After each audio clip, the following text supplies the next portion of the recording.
Pagrįstai teigiama, kad 16 amžiaus vidurio Lietuvos didžioji kunigaikštystė buvo viena tolerantiškiausių šalių Europoje. Tai galima pagrįsti įvairiais argumentais. Šitoje kapsulėje yra nagrinėjama labai konkreti istorija.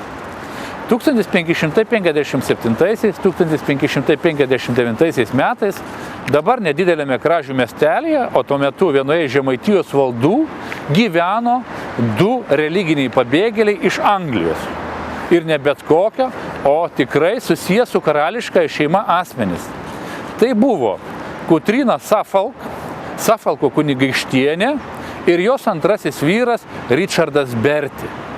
Abu jie buvo karšti protestantai, fanatiški protestantai, ir kada Anglijai valdžiai atėjo Marija Stuart, kuri persekiojo katalikus, vertė juos tapti protestantais arba palikti šalį, tai šitie asmenys apsisprendė išvykti iš Anglijos, kad apsaugoti savo gyvybę ir ieškoti prieglobsčio žemyninėje Europoje. Ir taip atsitiko, kad pradžioje apsigyveno Vokietijoje, o paskui per Lenkiją atvyko į Lietuvos didžiąją kunigaikštystę.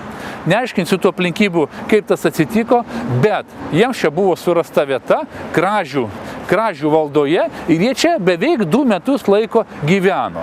Ir saugiai laimingai sulaukė, kol į sostą atėjo naujoji karalienė Elžbieta I.